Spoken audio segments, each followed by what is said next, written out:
Bonjour à tous, aujourd'hui nous accueillons à la fois un évêque et un membre de l'Académie française. Il est un peu comme un aumônier au milieu des académiciens. Son profil est unique au sein de la Conférence des évêques de France. Il s'agit bien sûr de vous, Monseigneur d'Agens, bonjour. Bonjour Étienne. Et bienvenue sur ce plateau. Alors évidemment, dans notre émission, nous allons revenir sur la vie de votre diocèse, le diocèse d'Angoulême. Vous venez de publier une lettre pour cette année pastorale catholique en Charente. Soyez passionnés pour Dieu. Pourriez-vous nous rappeler peut-être, pour commencer, quelle est la physionomie du diocèse d'Angoulême aujourd'hui? Un diocèse que j'aime beaucoup, que j'ai appris à connaître depuis un certain nombre d'années. Depuis 1993, vraiment 94, donc depuis 20 ans. Mais il faut du temps pour entrer dans la vie, l'histoire, la terre d'un diocèse. Je trouve que hier, j'ai été avec des amis visiter des églises romanes du diocèse, certaines que je ne connaissais pas. Il y en a plus de 400. Et j'ai admiré une fois de plus la présence de ces églises qui sont des signes de Dieu sur notre terre. Mais les plus beaux signes de Dieu, ce sont ceux d'aujourd'hui, c'est-à-dire des hommes et des femmes, et j'en ai rencontré hier encore en visitant ces églises romanes avec des amis, ces hommes et des femmes qui sont là, fidèles, qui ne font pas toujours parler d'eux ou d'elles, mais qui prient, qui aiment, qui témoignent. Je suis témoin d'un renouvellement en profondeur. Ce que je dis dans le dernier numéro du débat, où j'ai été interviewé par Marcel Gaucher, je suis témoin de ce phénomène qui n'est pas perçu dans l'opinion publique, ni même dans l'opinion catholique. Il y a la pauvreté réelle, l'affaiblissement des institutions catholiques, mais en même temps, il y a un renouvellement réel du tissu de la foi et de la charité chrétienne, dans le cadre des communautés ordinaires, c'est-à-dire des paroisses, et dans le cadre en particulier de la pastorale des jeunes. La semaine dernière, nous avions une messe de rentrée de l'enseignement catholique à la cathédrale Saint-Pierre d'Angoulême. Pour la première fois depuis 20 ans, la cathédrale était pleine. Et avant Comment vous expliquez ça? Parce que c'est un peu paradoxal ce que vous nous dites. Peut-être que les temps sont plus troublés encore qu'il y a 15 ans. Les temps sont difficiles. Être chrétien dans une société sécularisée est difficile pour des adultes et pour des jeunes. Et pourtant, la cathédrale était pleine de jeunes. Avant l'homélie, j'ai eu l'idée de demander à tous les gens qui étaient là de lever la main. Quels sont ceux et celles d'entre vous qui ont moins de 10 ans? Il y en avait près de 200. Quels sont ceux et celles d'entre vous qui ont entre 10 et 20 ans? Il y en avait près de 200. Et quels sont ceux qui ont plus de 20 ans? Il y en avait 200 ou 300. Donc, autrement dit, comptez vous-même, autour de 700 à 800 personnes dans la cathédrale. Et puis, une atmosphère, non pas du tout d'inquiétude, mais de gravité. Il y a quelques mois, j'étais en pèlerinage à Lourdes avec des jeunes du diocèse. On était 550, une centaine d'accompagnateurs. Et nous avons été pris d'assaut le deuxième soir pour le sacrement du pardon. Et ces garçons et ces filles de 14 à 18 ans, qui je donne le sacrement de confirmation, venaient parler d'eux-mêmes et de leurs parents. C'est pourtant pas toujours l'image qu'on se fait de la réalité de l'Église aujourd'hui en France. Il y a un décalage considérable dans ce domaine comme dans d'autres entre les images négatives ou critiques que l'on donne de nous-mêmes ou que les autres nous renvoient de nous-mêmes, et puis la réalité ordinaire, c'est-à-dire le Dieu travaille au milieu de notre société apparemment indifférente. On retrouve cet optimisme, cette espérance dans votre lettre aux catholiques. De tempérament, je suis inquiet. Mais je suis inquiet pour notre société, à la fois très fragile et très dure.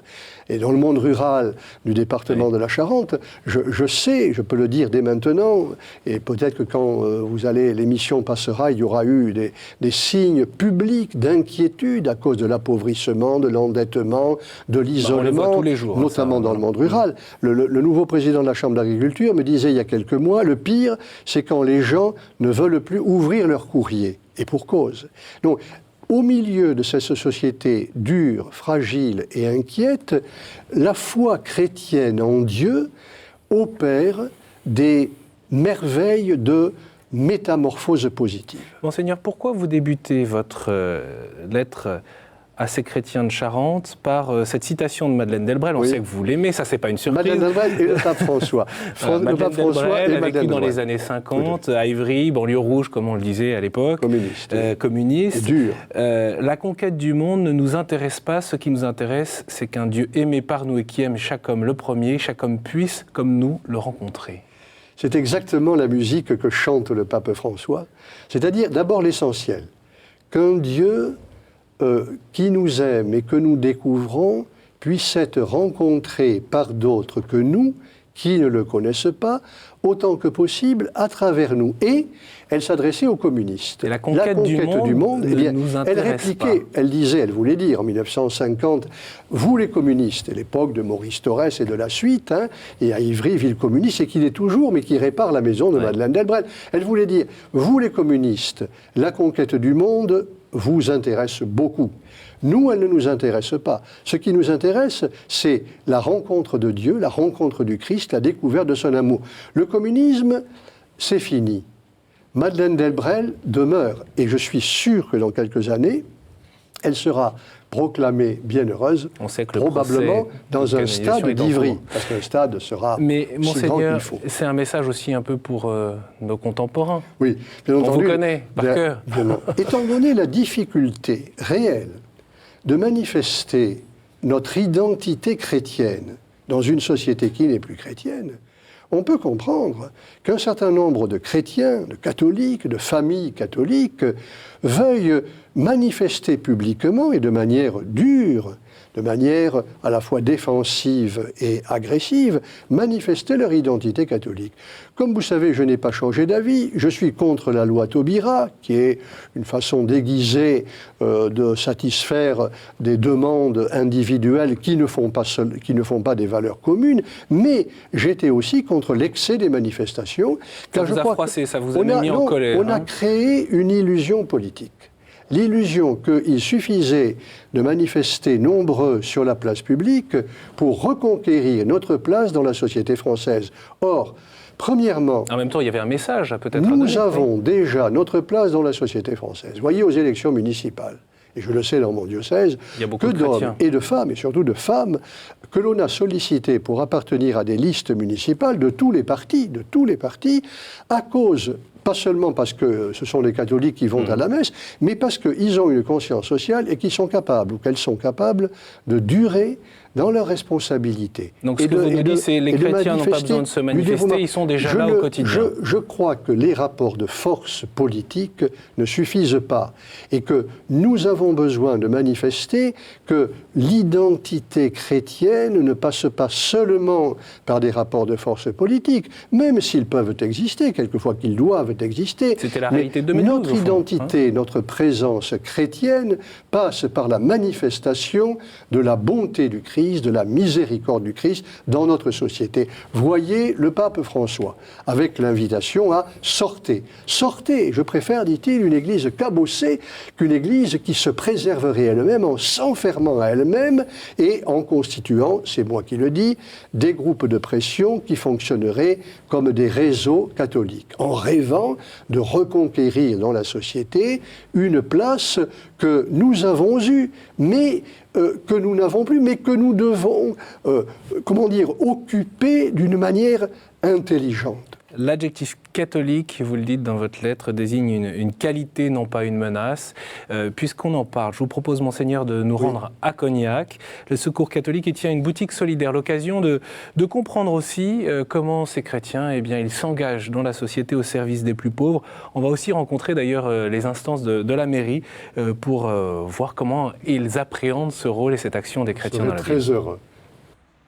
Comme tous les mercredis après-midi depuis le mois de juillet, la nouvelle boutique solidaire du Secours catholique de Cognac accueille ses clients. Ouverte à tous, elle ressemble à n'importe quelle autre boutique de vêtements, à quelques détails près. Ses prix, de 50 centimes à 6 € maximum, et son objectif qui dépasse le simple aspect économique. C'est aussi un lieu où les gens vont se poser, on va essayer de les accueillir, de les entendre et tout ça dans un climat détendu, souriant, on l'espère.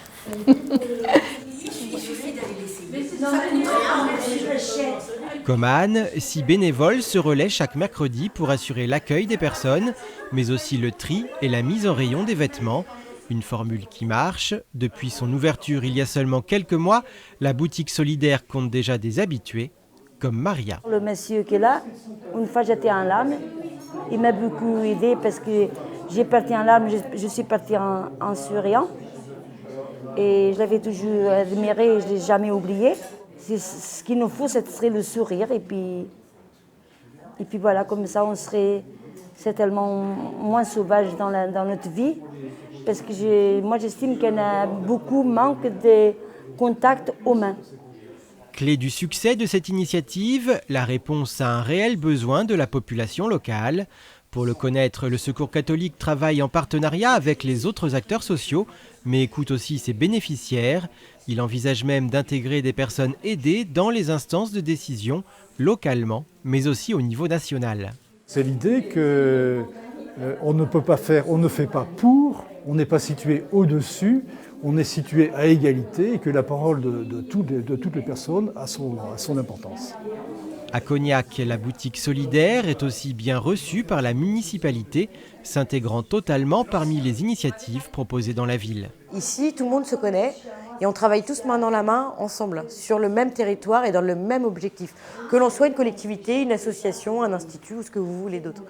Et pour moi, c'est ça qui est important en tant qu'élu. C'est que vraiment, il y ait une synergie de tout le monde sur des projets communs avec une ligne directrice qui est la solidarité qu'on peut apporter à l'ensemble des Cognaçais. Le Secours catholique peut d'ailleurs compter, comme toutes les autres associations, sur des aides matérielles et sur le carnet d'adresse de la mairie, même si aucune subvention financière particulière n'a été versée pour l'ouverture de cette boutique solidaire. C'est vrai qu'on essaye plutôt de faire des efforts un peu plus conséquents sur celles qui génèrent de l'économie, même si évidemment là, le soutien par contre peut être indirect, c'est-à-dire par exemple de la communication dans le magazine de la ville gratuitement, ça peut être la mise à disposition d'encarts publicitaires pour faire la promotion d'événements ou de la boutique. Voilà, il y a l'argent et puis il y a toute l'aide que peut apporter la commune aussi à travers les services techniques par exemple. Bien intégré localement, le Secours catholique continuera de répondre aux besoins d'écoute et d'accompagnement des habitants du quartier en proposant d'ici quelques mois un café Cosette dans une salle attenante à la boutique. Monseigneur, vous tenez beaucoup à cet engagement des chrétiens dans la société. Ça passe par ce service des plus pauvres? Alors, ça passe par, comme dit Madeleine Delbrel, la présence et la parole. Il faut nommer. À certains moments, quand l'occasion se présente, il faut pouvoir nommer le Christ et tout particulièrement la résurrection du Christ. Face à la mort qui hante notre imaginaire collectif et notamment celui des jeunes.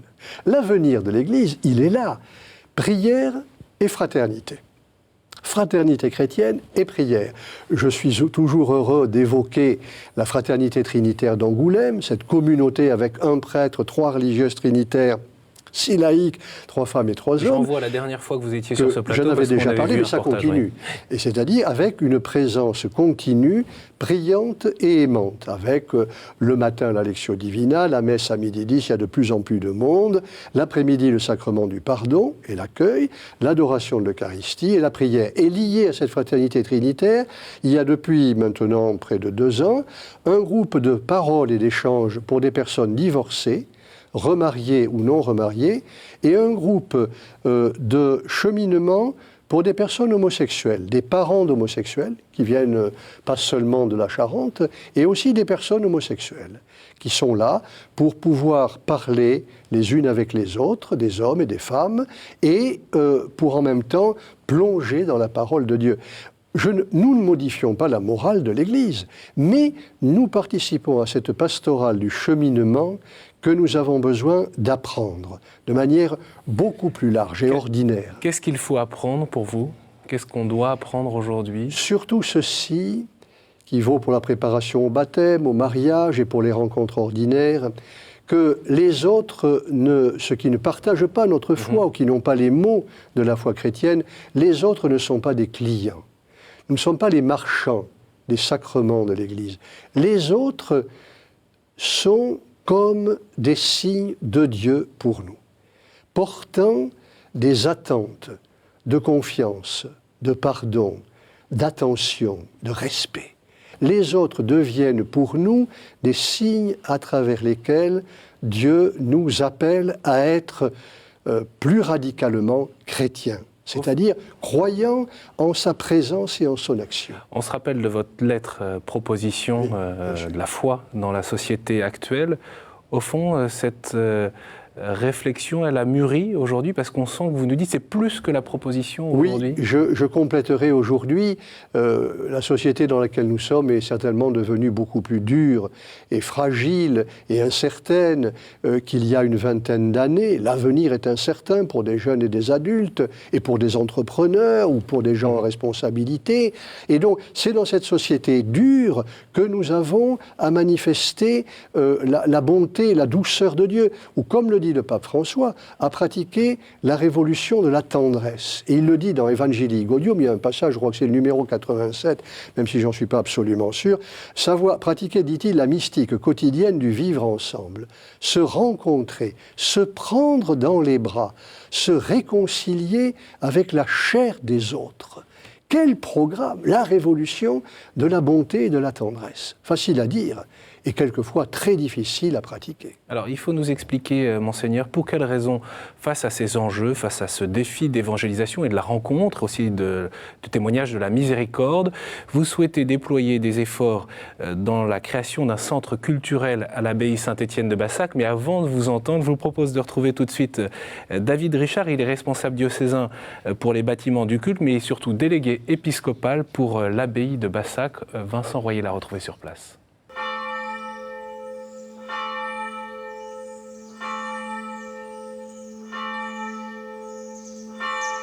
Le côté culturel de la vie de l'abbaye aujourd'hui, eh bien, ce sont les concerts qui se déroulent principalement dans l'église abbatiale Saint-Étienne, ce sont les expositions qui vont se dérouler soit dans l'ancien réfectoire des Mauristes, soit dans certaines petites salles de l'abbaye pour avoir un caractère plus intimiste. Mêler les dimensions culturelles et spirituelles ici à l'abbaye de Bassac, c'est tout simplement parce que l'idée est de toucher un public large. C'est un lieu de présence chrétienne, mais on souhaite que l'ensemble des publics soient touchés. C'est l'idée du pape François d'aller toucher l'ensemble des publics et de sortir du réseau et du sérail serré de l'église catholique. Alors la vie quotidienne de l'abbaye de Bassac, c'est à la fois évidemment des temps cultuels, des temps de prière, avec l'Aude des Vêpres récitée chaque jour par la communauté qui vit ici dans le presbytère de Bassac, donc les frères travailleurs missionnaires. C'est également l'Eucharistie, 3 fois par semaine dans la chapelle, autour des reliques de Sainte Thérèse et du tombeau du Père Gabriel Martin, fondateur de la congrégation des frères missionnaires de Sainte Thérèse. Et puis c'est aussi l'engagement d'une personne référente qui est en permanence sur place pour assurer l'animation et la valorisation du lieu, et les bénévoles qui viennent chaque jour ouvrir le magasin pour ouvrir aussi l'abbaye avec ce sourire et cette dimension de l'accueil qui est très importante. Pour l'avenir et à terme, l'idée c'est que le centre culturel et spirituel fonctionne dans sa globalité, c'est-à-dire à la fois les activités culturelles et spirituelles de jour, mais également que l'abbaye puisse réouvrir à l'hébergement de nuit grâce aux travaux qui vont permettre une mise aux normes de sécurité et de confort de l'ensemble des étages de l'abbaye pour accueillir effectivement les retraitants sur plusieurs jours. Alors, Monseigneur, on découvre cette splendide abbaye, ces bâtiments et puis ce projet. Alors, pour quelles raisons ce centre culturel prend autant d'importance pour vous et pourquoi il doit en avoir pour le diocèse? Effectivement, ce projet me tient beaucoup à cœur. Pourquoi? Il y a d'abord un lieu qui parle, une abbaye qui a commencé à l'époque pré-romane, au XIe siècle, avec le seigneur du lieu et sa femme qui sont enterrés là, puis des moines qui se sont installés, des bénédictins d'abord, puis des mauristes au XVIIe siècle, d'où une église qui mêle le roman et le baroque, à l'époque de la contre-réforme. Et puis, abandon total de ce lieu après la Révolution française. Il y a d'ailleurs sur le porche, je l'ai vu encore l'autre soir, l'inscription « Le peuple français reconnaît l'être suprême et l'immortalité de l'âme ». On a Merci cela. Robespierre. Et donc, c'est au temps de la convention montagnarde de Robespierre. Donc, une abbaye complètement abandonnée qui est devenue une étable, une écurie, enfin un lieu d'encombrement divers. Et puis, en 1947, un prêtre vendéen, le père Martin, qui fonde une congrégation des missionnaires de Sainte Thérèse et qui choisit de s'installer dans l'abbaye Saint-Étienne de Bassac, en Charente, où des missionnaires de Sainte Thérèse ont vécu il y a quelques années. Ils ne pouvaient plus assurer l'essentiel de la vie de cette abbaye. Ils sont dans le doyenné voisin, l'ancien responsable de l'abbaye et le curé doyen d'à côté, et j'essaie avec eux et avec d'autres contributeurs divers de faire de cette abbaye, qui est très belle, une grande cour, une chapelle dédiée à Sainte Thérèse avec des reliques de Sainte Thérèse. Je souhaite en faire un centre culturel et spirituel. Pourquoi ? Qui soit... Alors, en vue de quoi? Je vais dire en vue de quoi? C'est-à-dire en vue de prolonger l'esprit du lieu et en vue d'en faire un lieu où sera pratiquée une hospitalité large, pour des sessions et des rencontres, comme cela s'est passé depuis des décennies, pour des temps de récollection et de prière, c'est là qu'avaient lieu jadis les retraites des prêtres du diocèse et bien des sessions régionales, notamment œcuméniques, et aussi un centre culturel où éventuellement il y ait quelques sessions, il y en a déjà qui sont prévues, notamment sur la mystique, et les auteurs mystiques dans notre société, avec éventuellement des membres de l'Académie française. Réinvestir la culture, c'est quelque chose qui est important aujourd'hui, c'est une contribution que les chrétiens peuvent apporter oui, aussi. Ce n'est pas tout à fait, ce n'est pas réinvestir, c'est manifester les liens constitutifs entre la culture, le façonnement des pierres, et la foi chrétienne. Au mois de novembre prochain, il y aura à Bassac un colloque que nous organisons tous les ans, mais il aura lieu à Bassac sur le thème architecture, liturgie, vie monastique et vie chrétienne. Qu'est-ce que ça nous dit là de ce besoin, ou plutôt de cet investissement des chrétiens dans ce type de projet ?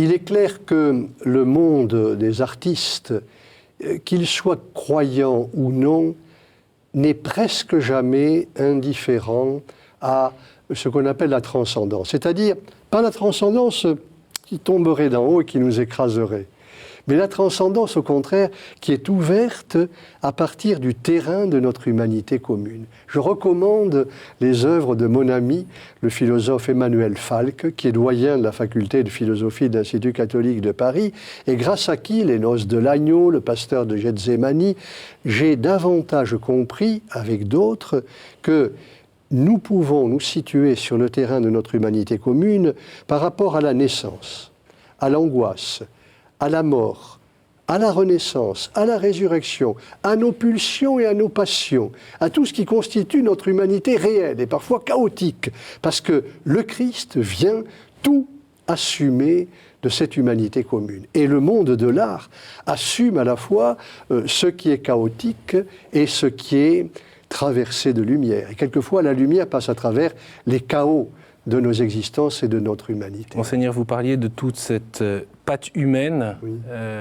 Vous n'avez pas parlé d'amitié et de trahison. À l'ami qui s'est brisé, c'est l'un de vos derniers... C'est mon dernier livre. Dernier livre, petit. Il est petit par le format, il est assez lourd par le contenu. Il s'agit de Lettres à Judas, de Jésus à Judas. Je me mets du côté de Jésus et je ne me résigne pas à la mort de Judas. J'ai découvert que d'autres auteurs du Moyen-Âge, de la fin du Moyen-Âge, avaient interprété ainsi la tradition de Judas. Judas trahi par déception. Il a espéré que Jésus serait un Messie qui allait s'imposer et triompher. Et donc, il ne se résigne pas à la défaite de Jésus, et il a peut-être imaginé un coup monté, une arrestation violente à Gethsémani, et en espérant qu'à ce moment-là, Jésus allait riposter et déclencher comme une insurrection. Il aurait fallu le faire dialoguer avec Madeleine Delbrel. La conquête du monde ne nous intéresse pas. Absolument. Même si je ne l'ai pas calculé ainsi, il est vrai que ces lettres de Jésus à Judas sont un acte d'espérance et de miséricorde. Je ne me résigne pas à la mort de celui que l'on considère comme le méchant absolu. Et sa trahison a des raisons très complexes, et je lui écris pour lui dire que je continue à espérer en lui. À l'ami qui s'est brisé, lettre de Jésus à Judas. Je voudrais juste, avant de vous laisser, Monseigneur d'Agens, vous interroger, parce que dans cette lettre pastorale, vous dites « Je suis devenu un évêque heureux ». Parce que vous ne l'étiez pas ou moins auparavant ? Il y a une dizaine d'années, ou même moins encore, j'étais un évêque plus inquiet qu'heureux. Les éléments d'inquiétude étaient plus forts que les éléments de joie. Or, je suis aujourd'hui dans la joie, même si j'ai des soucis, même s'il y a des difficultés. Thérèse de Lisieux est passée par là. J'ai accueilli les reliques de Thérèse il y a 1 an dans le diocèse d'Angoulême, et je suis sûr qu'à ce moment-là, j'ai eu une ou des réponses à des appels que j'adressais au Seigneur par l'intercession de Thérèse. Cela reste mon secret. Mais cette manière dont je suis obligé de reconnaître l'action de Thérèse de l'Enfant Jésus, qui est aussi chez nous à Bassac, m'a rendu profondément heureux parce que je sais beaucoup plus que je n'osais le savoir auparavant que Dieu agit dans notre humanité. Et je pense à cette remarque d'un membre éminent de l'Académie française qui me disait il y a quelques mois, gravement, « Monseigneur, finalement, m'a-t-il dit, le seul problème qui compte, c'est de savoir comment Dieu agit dans le monde. » Et je garde cette question comme une question très grave, et je crois que, comme croyants, nous sommes aussi du côté de la question et de la réponse. Dieu agit dans notre humanité inquiète. Merci, Monseigneur d'Agens, d'avoir répondu à notre invitation sur ce plateau de la vie des diocèses. Bien sûr, on renvoie à votre site internet, au site du diocèse, également à votre blog. Et le site, le Twitter, qui est là depuis quelques jours après. Twitter, voilà. Twitter, oui, on peut aller vous saluer. Et bien sûr, vous pourrez d'ailleurs, j'espère que vous mettrez cette émission sur votre compte Twitter. Bien sûr. Lettre donc en catholique en Charente. Soyez passionnés pour Dieu au milieu des hommes. Je renvoie également à votre ouvrage dont on a parlé, à l'ami qui s'est brisé, lettre de Jésus à Judas, et puis je renvoie à l'émission La foi prise au mot, où on vous retrouvera plus longuement, Saint Grégoire le Grand, où vous reprenez tout votre travail, au fond, universitaire, votre travail de thèse. L'espérance chrétienne en des temps d'épreuve. Voilà, aux éditions du Cerf. Un grand merci, Monseigneur d'Agens. Bien sûr, vous retrouvez cette émission sur le site internet de KTO, et donc peut-être sur le compte Twitter de Monseigneur d'Agens. Oui, merci pour votre fidélité, au revoir.